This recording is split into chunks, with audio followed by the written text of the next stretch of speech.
വൈരാഗ്യം എന്ന് പറയുന്നത് അവർ ഈ കാറ്ററിംഗ് ബിസിനസ്സിൽ പങ്കാളിയായി അവരുടെ ഈ ജോമോൻ്റെ കൂടെ. അതിനുശേഷം അതിങ്ങനെ കുറേ കാലം കൊണ്ടു നടന്നു. അത് കഴിഞ്ഞ് അതൊരു നല്ല നിലയിലല്ല എന്ന് പറഞ്ഞപ്പോൾ പുള്ളി ഷെയർ പിരിഞ്ഞു. ഷെയർ പിരിഞ്ഞ് ഇവർ പങ്കിട്ട് എല്ലാം എടുത്ത് അവർ തമ്മിൽ സാമ്പത്തിക ഇടപാടുകൾ അങ്ങോട്ടും ഇങ്ങോട്ടും കൊടുക്കാനുള്ളൊരു തർക്കമായി. തർക്കത്തിന് അവർ പോലീസിൽ കേസ് കൊടുക്കുകയും അവിടെ കോംപ്രമൈസ് ആയെന്നും ആയില്ല എന്നൊക്കെയാണ് പൊതുവെ റിപ്പോർട്ട് വന്നത്. അവസാനം പിന്നെ അതൊരു ഇവരെ എന്നും അങ്ങോട്ടും ഇങ്ങോട്ടും ഒരു സുഖമല്ലാത്ത രീതിയിലുള്ള സംഭാഷണങ്ങളും കാര്യങ്ങളൊക്കെ ആയി. ഭീഷണി എന്ന് പറഞ്ഞാൽ അവൻ്റെ ഭാര്യയെ വിളിച്ച് അവൻ ഒരു പ്രാവശ്യം പറഞ്ഞിരുന്നു എന്നാണ്. ഒരു ഭാര്യ ഈ സംഭവത്തിൻ്റെ ആൾ കാണാതെ പോയതിന് ശേഷം അവർ പറഞ്ഞുള്ള അറിവാണ് എനിക്കുള്ളത്. ഈ രാവിലെ വെളുപ്പിന് 4 മണിക്കൊക്കെ പോകുന്ന ശീലം പുള്ളിക്ക് 4-4:30 പുള്ളിക്ക് ഏറ്റു പോണ ശീലമുള്ളതാണ്. ശീലമുള്ളതെന്ന് പറഞ്ഞാൽ പുള്ളിക്ക് അദ്ദേഹത്തിന് നേരത്തെ JCB ഡിപ്രൂവ് എല്ലാം ഉണ്ടായിരുന്നു. അതുപോലെ അത് കഴിഞ്ഞ് പിന്നെ ആംബുലൻസ് സർവീസ്, അങ്ങനെ ഇപ്പോഴും ആംബുലൻസ് സർവീസ് ഉണ്ടായിരുന്നു. അങ്ങനെയുള്ള പരിപാടികളെല്ലാം ഉള്ളതുകൊണ്ട് രാവിലെ തന്നെ പുള്ളി വ്യാപാരത്തിന് പുള്ളിയുടെ തൊഴിലുമായിട്ട് ബന്ധപ്പെട്ട് ഇങ്ങനെ രാവിലെ തന്നെ പോവും പുള്ളി. ഇവർ തമ്മിൽ എങ്ങനെ ഈ പരിചയപ്പെടുന്നത്? ഇവര് ബിജു വർക്ക്ഷോപ്പ് മെക്കാനിക് ആയിരുന്നു, സ്വന്തം വർക്ക്ഷോപ്പ് ഉണ്ടായിരുന്നു. അവിടെ അദ്ദേഹത്തിന്റെ ജോമോന്റെ വണ്ടി പണിയാൻ കൊണ്ടുവന്നുള്ള ബന്ധമാണ്.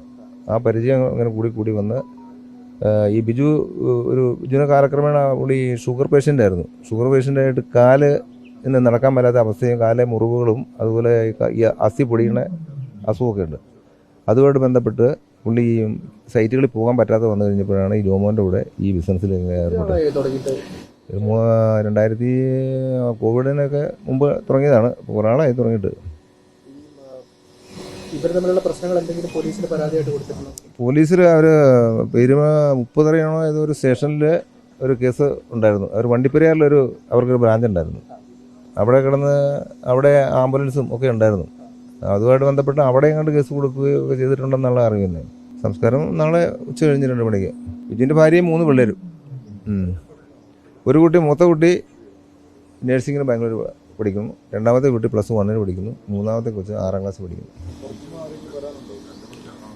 ഒരു 2 പെങ്ങന്മാരുണ്ട്, അളിയനുണ്ട്. ഏതെങ്കിലും തരത്തിലുള്ള അതേപ്പറ്റി ഒന്നും നമുക്കറിയത്തില്ല.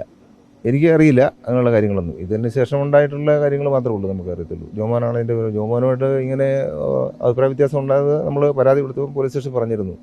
പോലീസ് സ്റ്റേഷനിൽ അവരുടെ നമ്പറും കൊടുത്തിരുന്നു. അപ്പോൾ അവരന്നേരം വിളിച്ചു കഴിഞ്ഞപ്പം അവരുടെ നമ്പറൊക്കെ ഓഫാണ്. ഒരുപാട് പൈസ കൊടുക്കാനുണ്ടെന്നാണ് ജോമോൻ പോലീസിനോട് പറഞ്ഞായിട്ട് നമ്മൾ അറിയുന്നത്.